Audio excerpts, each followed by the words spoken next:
Saludos para todos nuestros ancianos. Una vez más estamos aquí en el programa de capacitación para nuestros ancianos líderes de nuestra iglesia. Estamos muy contentos de poder estar participando en esta capacitación y el tema para hoy lleva por título Los ancianos como promotores del diezmo. Así que vamos a empezar, pero vamos a invitar la presencia de Dios en este momento. Amado Dios, gracias por esta oportunidad que nos das. Te invitamos a que nos acompañes aquí y que este seminario sirva de crecimiento y orientación en nuestras vidas espirituales. En el nombre de Jesús lo pedimos. Amén. Ok, la primera cita la encontramos en el libro de Proverbios, capítulo 11 y versículos 24 y 25. Proverbios 11, 24 y 25. Nos dice lo siguiente. Hay quienes reparten y les es añadido más, y hay quienes retienen más de lo que es justo, pero vienen a pobreza. El alma generosa será prosperada, y el que saciare el alma también será prosperado. Ese es el estudio de este seminario. Es necesario que los ancianos les enseñen a las iglesias las diferentes facetas del diezmo y cómo prevenir algunos engaños modernos que el enemigo quiere introducir en el pueblo de Dios. Voy a hacer un paréntesis con respecto a esos engaños modernos que el enemigo quiere introducir en el pueblo de Dios. Hay personas que están practicando el usar sus diezmos para ayudar en una causa que ellos piensan que es la correcta. O sea, puedo usar mis diezmos para dárselos a una persona para X motivo o X misión. El Señor ha dejado establecido claramente en Malaquías 3:10, donde dice traer todos los diezmos al alfolí. Cuando se refiere al alfolí, modernamente se está refiriendo a que debemos de llevar eso a la tesorería de la iglesia. Pero muchos están queriendo practicar algunos engaños modernos del enemigo. No, es que mi diezmo yo lo utilizo para dárselo a aquellos hermanos que no tienen, porque el diezmo no fue dejado para eso. El diezmo fue utilizado, fue dejado como instrucción divina para utilizarse en la misión de la predicación del evangelio y para que aquellos que predican vivan de eso también. Nuestra iglesia es una iglesia muy organizada y esta es una iglesia que por donde usted quiera mirar, ella tiene la capacidad de poder disponer de los fondos y se puede predicar tanto aquí en Panamá como en diferentes partes del mundo, porque parte de los aportes que usted hace a la tesorería de la iglesia aún sirven para predicar fuera de Panamá también.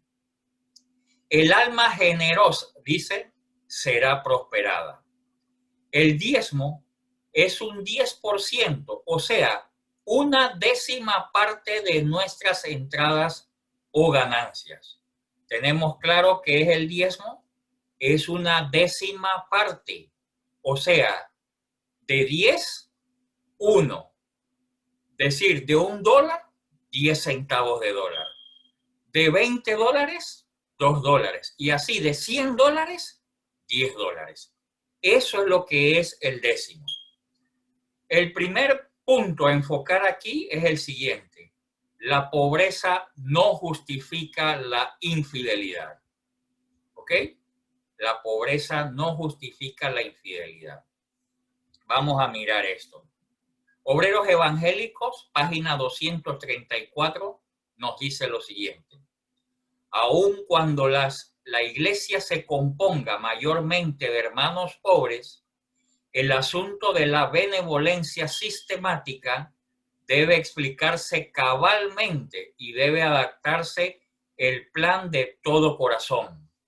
Dios puede cumplir sus promesas, sus recursos son infinitos y Él los emplea todos en el cumplimiento de su voluntad. Y cuando ve un fiel cumplimiento del deber en el pago del diezmo, a menudo, en su sabia providencia, abre caminos que aumenten los ingresos. Esta es una cita muy contundente que nos deja la hermana White en el libro Obreros Evangélicos. Dice claramente cuando la iglesia se componga mayormente de hermanos pobres. Fíjense, muchas veces nos justificamos en esa dirección. Como soy pobre no tengo. Pero ¿cómo comemos? ¿Cómo vivimos? ¿Cómo salimos adelante? ¿Cómo pagamos la luz? ¿Cómo pagamos el agua? ¿Cómo pagamos el cable? ¿Cómo pagamos el internet hoy día? ¿Sí? Pero somos pobres. Si ustedes hacen memoria, hace mucho tiempo atrás, con Moisés en el tabernáculo, ahí no podía nadie justificarse si era pobre o no podía llevar una ofrenda. Todos para poder tener la remisión de sus pecados o el perdón de sus pecados, debían de llevar una ofrenda. El que tenía más, llevaba una ofrenda acorde con lo que él era. Pero todos, el que tenía menos, debía de llevar también una ofrenda. No podía haber perdón del pecado si la persona no llevaba una ofrenda para el sacrificio. Entonces, es posible que alguien difunda la idea de que los pobres no deben devolver el diezmo debido al poco dinero que llega en sus manos. Dios no pide cantidad, no es la cantidad. Desde un principio hemos estado hablando que Dios lo único que pide es la fidelidad. A Adán y Eva, lo único que le pidió fue la obediencia, la fidelidad y la obediencia. Si recibimos poco, el Señor sabe que devolvemos poco. Él no nos va a exigir devolver más de lo que nosotros recibimos. Si recibimos muchos, el Señor sabe que devolveremos mucho también. Entonces, de lo recibido de la mano de Dios, de eso nosotros devolvemos. De lo recibido de la mano de Dios. Es más, las 9 partes que nos quedan con la bendición de Dios, eso queda con todos nosotros y sin su bendición. Si nosotros no devolvemos a Dios lo que es de Dios, lo que nos queda o lo que no devolvemos, todo completo, no es bendecido. O sea, cuando usted da el diezmo al Señor, da una parte de 10, las 9 que quedan con la bendición de Dios. Ese dinero que usted le queda en su bolsillo después de apartarle fielmente a Dios lo que es Dios, ese dinero es bendecido. Ese dinero queda multiplicado, pero si nosotros le devolvemos a Dios lo que nos parece o no le devolvemos a Dios, el dinero que nosotros agarremos quedará sin ninguna bendición del Señor. Y en muchos casos usted va a decir, pero es que cobré hoy y ya no tengo ninguno. ¿Ha escuchado esto? Esto es muy común, ¿eh? Cobré hoy y pasado mañana quedé limpio. No le devolvió a Dios lo que es de Dios. Y era lo que decíamos en el seminario pasado. Nosotros a veces queremos jugarle vivo a Dios. He aquí, dice la promesa, el alma generosa será prosperada, y el que saciare, él también será prosperado. Entonces, ahí está la promesa de prosperar, el secreto de prosperar. Es que nosotros a veces no queremos prosperar porque no queremos hacer las cosas conforme al corazón de Dios. Consejo sobre mayordomía cristiana en la página 177 nos dice, Casi todos los creyentes macedonios eran pobres en bienes de este mundo, pero su corazón rebosaba de amor a Dios y a su verdad y daban alegremente para el sostén del evangelio. La liberalidad de los conversos de Macedonia se presentaba como un ejemplo a las otras iglesias. Fíjense, parece mentira, pero es una realidad. En los lugares donde hay más necesidad es donde hay mayor fidelidad. Y eso lo vemos nosotros con la iglesia de Macedonia. Así que nosotros debemos de estar claro que el sinónimo de ser pobre no te exentúa de que seas fiel al Señor. El Señor sabe que es poco, poco vas a devolver. El Señor lo sabe todo. El Señor no te va a exigir más allá de lo que no puedas devolver.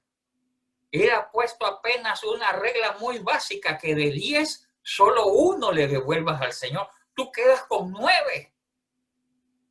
Proverbios 15, 16 y 17 dice, mejor es lo poco con el temor de Jehová que el gran tesoro donde hay turbación. Mejor es la comida de legumbres donde hay amor que de buey engordado donde hay odio. Tópico número 2, el diezmo es eterno como la ley. Fíjense, el diezmo es eterno como la ley. El principio del diezmo fue establecido por el mismo Dios que instruyó los principios de la ley moral. Por eso, su alcance es eterno. Como eterno es su autor. No es una norma de origen humano, ni para cierto tiempo. Es un principio de origen divino para todos los tiempos. Y eso lo habíamos compartido en el seminario también anterior. El principio del diezmo y la ofrenda, de ese sistema de dadivosidad, no nació en la mente de ningún ser humano creado, nació en el corazón de Dios. Entonces, el principio del diezmo no habrá cambiado ni va a cambiar. Es un principio eterno. Dios espera la misma obediencia con el diezmo que le ofrecemos al observar los 10 mandamientos. Entonces, nosotros debemos de estar claros de que así como nosotros somos celosos y luchamos por guardar los 10 mandamientos, así debemos de ser celosos también y luchar por ser fieles en nuestro sistema de devolución del diezmo y la ofrenda. El sistema especial del diezmo se funda en un principio que es tan duradero como la ley de Dios. Así también será una bendición para los que practiquen este sistema hasta el fin del tiempo. Joya de los Testimonios, tomo 1, página 385. Entonces ahí están las promesas de Dios. O sea, Dios a través de su palabra, a través de los libros de espíritu de profecía, a través de los testimonios que nosotros miramos de personas que practican la benevolencia fiel, miramos cómo son bendecidos. Entonces, nosotros no tenemos otra opción que encaminarnos en esa dirección. También Joya de los Testimonios en el tomo 1, en la página 374, nos dice lo siguiente. Dios da al hombre los 9 décimos mientras reclama 1 décimo para fines sagrados. Fíjense, fines sagrados. Lo que le estamos devolviendo a Dios es sagrado. El fin es sagrado. Eso no es para sentarnos en eso no es que Dios va a utilizar eso para sentarnos en un restaurante, comprar algo en algún almacén. No. Esa décima parte que reclama Dios, eso tiene un fin sagrado. Así como dio al hombre 6 días de su trabajo y se reservó el 7º día para sí, porque como el sábado, el diezmo de las entradas es sagrado, Dios se lo ha reservado. Estos seminarios están muy concatenados, o sea, tienen mucha relación. Y era lo que hablábamos hace un momento atrás. Fíjense, el principio del día sábado, o sea, está amarrado también con la fidelidad. Dios crea el mundo en 7 días. Y de los 7 días toma uno para él, el sábado. Él creó el sábado y dijo, el sábado es para mí. 6 días le voy a dar al ser humano, pero me voy a tomar uno para mí, porque ese día es sagrado. Ese día debemos de consagrarlo a Jehová Dios. Igual con los diezmos de 10, uno es para el Señor, pero ese uno tiene un fin sagrado. Lo otro que tienes que administrarlo, usarlo de la mejor manera. Pero de ese que le devolvemos a Dios, uno tiene un fin sagrado. Tópico número 3. La fidelidad. La fidelidad da como resultado la prosperidad. Miren, esto es un principio bíblico que si nosotros lo practicáramos al 100, tendríamos que decir como cuando Dios le dio la orden a Moisés que le pidiera el oro y las joyas y todos los metales, que Moisés tuvo que decir, ya basta porque ya tenemos lo suficiente, si nosotros practicáramos esto. Pero nosotros queremos practicarlo conforme a nuestra voluntad. Queremos hacerlo como a nosotros y no es con nuestra voluntad y no es como nos parece. No es. La fidelidad da como resultado la prosperidad. Si somos fieles, podemos reclamar a Dios las promesas. Y era lo que yo le decía hace unos minutos atrás en el otro seminario. Cuando dice la Biblia que el pan y el agua del justo estará seguro, eso no lo está diciendo para todos. O sea, lo está diciendo sí para todos, pero para todos los que seamos fieles a Dios. Todos los que practiquemos la fidelidad y la obediencia. Pero hay muchas personas que quieren reclamarle a Dios y comienzan a decirle, es que Él no me responde, se ha olvidado de mí, Dios demora demasiado. Queremos reclamarle y no estamos viviendo fieles, no estamos siendo fieles a Dios. No puedes reclamar algo de lo cual no puedes pedir una respuesta de Dios cuando tú eres el primero que está fallando en no ser fiel a Dios. Esa promesa del pan y el agua que van a estar juntos a pesar de la crisis que sea, es para los hijos fieles y los que obedecen.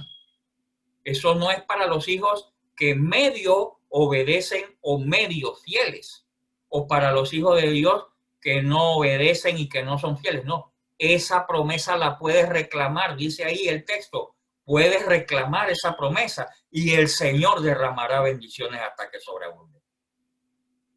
Pero a veces y casi siempre le echamos la culpa a Dios de esta situación. Si somos infieles, perderemos el privilegio de reclamar dichas promesas. Ahí está. Ahí está lo contradictorio. Si Él es fiel, reclama y el Señor te lo va a dar. Pero si eres infiel, pierdes el privilegio de reclamar esas promesas. La fidelidad a Dios no trae pobreza, pero la infidelidad sí puede traer escasez. Yo no sé si ustedes han vivido esa experiencia. Yo no sé si la han vivido, pero yo he visto muchos testimonios enfocados en esta dirección. Hermanos humildes, que en su humildad son fieles al Señor y son prosperados. Son prosperados. Pero también conozco muchos hermanos que vengan salarios, devengan sus entradas, muy buenas entradas, y quieren devolverle a Dios lo que a ellos les falta. Usted puede engañarme a mí, puede engañar a la tesorera o al tesorero de su iglesia, puede engañar a los hermanos de la iglesia, pero usted no puede engañar a Dios. Y puede ser que ahorita usted no esté viviendo este asunto de la escasez, pero tarde que temprano el brazo de la justicia de Dios nos va a alcanzar.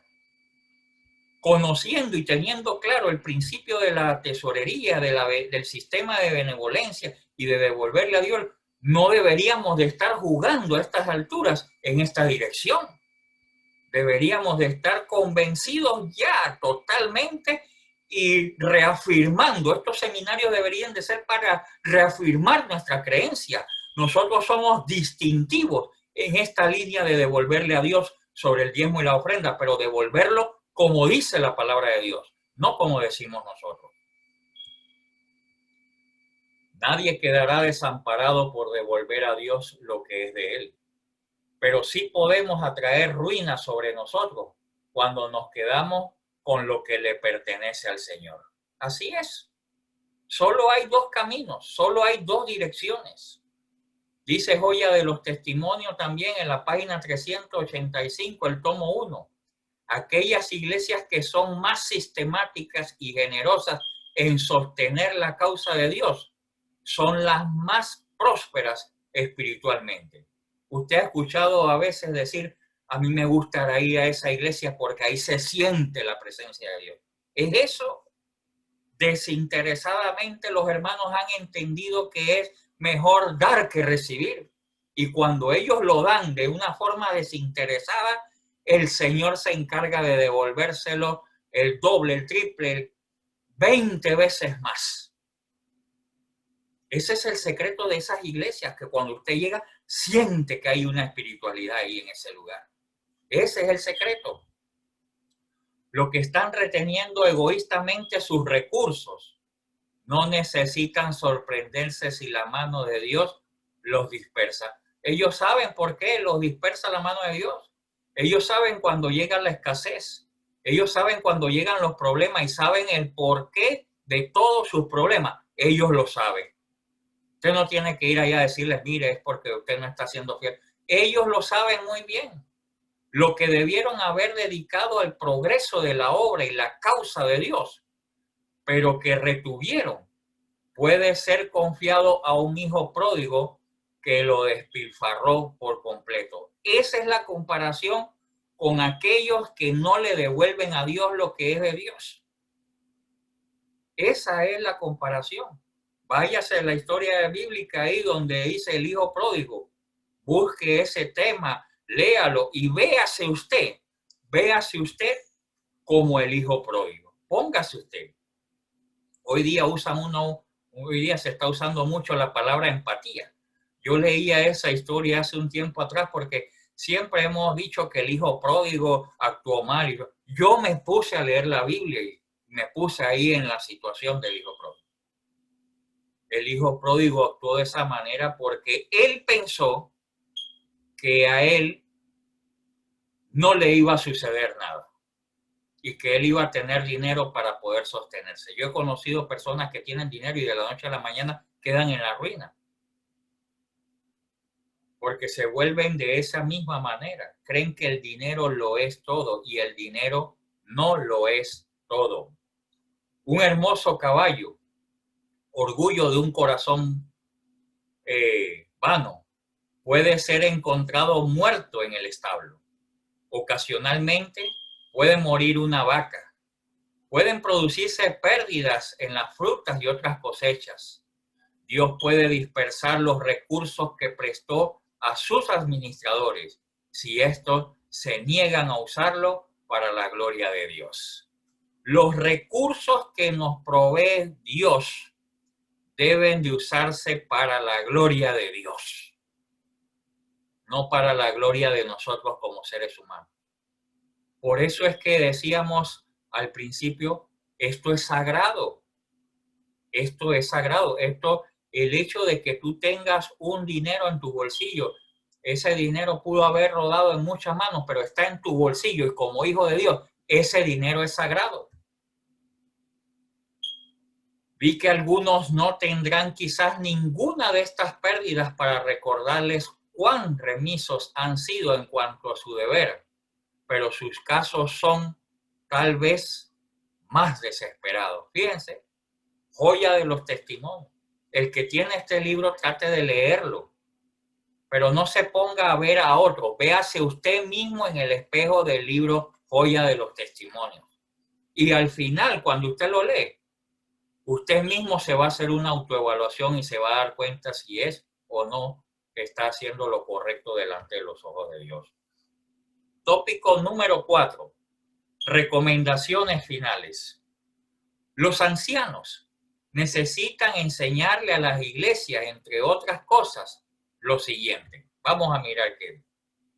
Dar a Dios el primer lugar en la vida. Dar a Dios en primer lugar. O sea, cuando usted despierta en la mañana, lo primero que tiene que hacer es darle gracias a Dios. Buscar a Dios. Acérquese a buscar a Dios. Búsquelo a través de una oración. Búsquelo a través de alguna lectura en su cartilla, en algún libro auxiliar de espíritu de profecía. Búsquenlo en su preparación espiritual. Va a ser fundamental en el resultado de usted como líder anciano y en las repercusiones positivas que tendrá en su iglesia local donde usted dirige. Dar a Dios el primer lugar en la vida. Siguiente, lo primero que se debe hacer es sacar la parte del Señor, o sea, el diezmo. Cuando usted cobra, haga eso de primero. No se ponga a pagar las deudas y las cosas que tiene. Sí, las deudas siempre van a estar. Las deudas siempre van a estar, pero no haga eso de primero. Cuando usted llegue a casa, en un momento especial, órele a Dios, dele gracias a Dios por ese pago que recibió y pídale al Señor que le bendiga ese pago. El recurso cuando llega a sus manos es porque el Señor lo ha bendecido. Y lo primero que debe hacer es sacar la parte del Señor. Yo les decía también que así fui enseñado de niño. Los sábados, a veces, yo iba nada más con 10 centavos en un sobre. Pero yo iba contento a la iglesia en que fueran 10 centavos. Yo me sentía tan feliz y gozoso de llevar ese sobre con 10 centavos porque yo sentía que le estaba devolviendo a Dios lo que era de Dios y no le estaba robando a Dios. Fui enseñado con ese temor. Como les dije, trabajé en otros trabajos también. Trabajé en lo que era el IRRE, la compañía de luz, y ahí ganaba muy bien. Fiel, como costumbre. Yo llegaba a la casa y con mi madre nos sentábamos y aún lo que yo le daba a ella aún diezmaba de lo que yo le daba a ella. Y así con mis otros hermanos también. O sea, qué gozo es cuando tú vas y depositas eso delante de él. Es lo primero que haces. Después ahí venía que si había que pagar la luz, el agua y una que otra deuda ahí, y el dinero alcanzaba. O sea, saca de primero la parte que le corresponde a Dios. No usar nunca el diezmo para beneficios personales, aunque se piense devolver más tarde. Y aquí voy a hacer una pausa. El diezmo es sagrado. El diezmo es apartado para Dios. Cuando tú has aprendido que el diezmo le pertenece a Dios, tú no puedes utilizar el diezmo para pagar la luz. Tú no puedes utilizar el diezmo para pagar el agua o para pagar algún tipo de compromiso o deuda que hayas adquirido, no. El diezmo es de Dios. Y algunos de nosotros en algunas ocasiones puede decir, bueno, esto que es de Dios, bueno, yo lo voy a usar para esto y después a fin de mes, en la quincena que viene, vengo, me repongo, pago los dos y ahí me pongo en paz con Dios. No, no es así, no funciona así. Lo que tú apartas para Dios es para Dios. Aunque te quedes limpio, es para Dios. Y no debe de ser usado en otras cosas. Cuando yo empecé en el ministerio, aquí en Panamá, porque empecé en Honduras a trabajar, luego vine a Panamá a trabajar y me nombraron, me llamaron, me nombraron y yo desconocía que yo podía sacar pues un adelanto, yo desconocía, cuando uno viene empezando desconoce muchas cosas, así que con lo que tenía con mi esposa, en cierta ocasión decidimos apartar por semana una ofrenda. Y así fue, pero cuando llegó ya a fin de mes, me había quedado sin dinero para poderme mover en el distrito. ¿Y saben qué fue lo primero que yo me acordé? Ahí había apartado una ofrenda y dije, voy a echar mano de esa ofrenda para poderme mover en el distrito y poder llegar bien al día de pago, y cuando me pagan lo repongo. Eso fue lo que pensé. Esa es nuestra naturaleza humana. Esa no es la naturaleza espiritual. Ahí se impuso la naturaleza humana, la naturaleza de pecado. Ahí se impuso. Porque mi esposa y yo habíamos decidido apartar eso para Dios. Abrimos la lata donde estaba el dinero, contamos y dijimos, esto nos alcanza. A los 20 minutos, yo estaba recién ahí llegado a Chorrera, a los 20 minutos tocan la puerta, tum, tum, tum, tum. Voy a mirar, era un hermano mío. Él llegó a visitarme, él quería saber dónde estaba viviendo, se alegró de que estaba en Panamá y me dice, mira, aquí te traigo $60 que te debía desde cuando te fuiste a Costa Rica a estudiar y nunca te los pagué. Cuando yo miré eso y vi eso, fue un impacto y un golpe muy duro para mí, porque me hice varias preguntas. Y dije, ¿dónde está mi confianza en Dios? Porque yo había aprendido que lo que uno separa para Dios, uno no lo puede agarrar para más nada, ni siquiera para pasar, para ir a atender el distrito y a la iglesia, ni siquiera para eso. Cuando él se fue, yo me fui a arrodillar al cuarto a llorar y a pedirle perdón a Dios. Y desde ese día,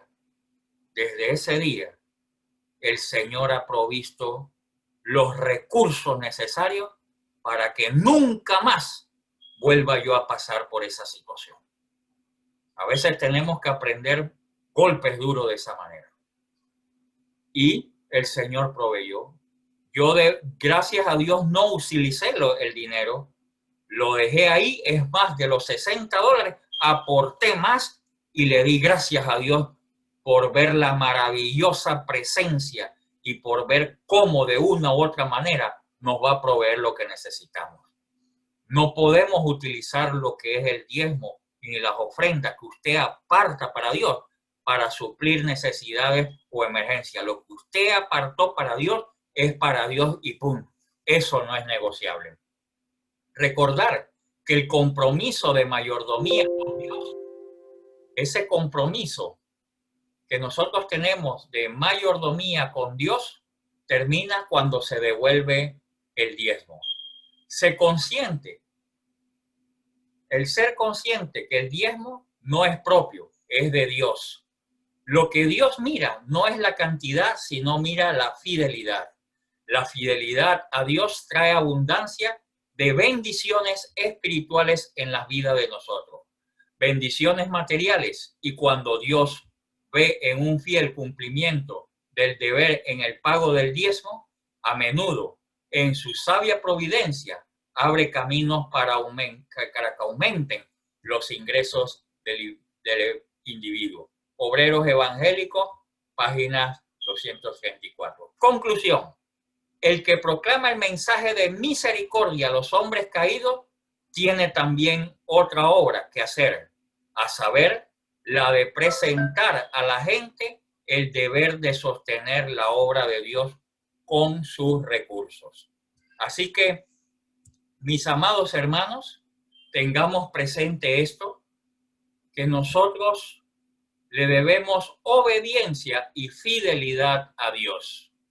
Él quiere que nosotros seamos prosperados en esta tierra, pero Él quiere lo mejor para nosotros. Y si nosotros seguimos los consejos bíblicos, consejos de espíritu y profecía, y le preguntamos a aquellos hermanos que son fieles en ver el testimonio, vamos a crecer, vamos a tener una iglesia nutrida y todos vamos a luchar para poder ser mejores hijos de Dios en esta tierra.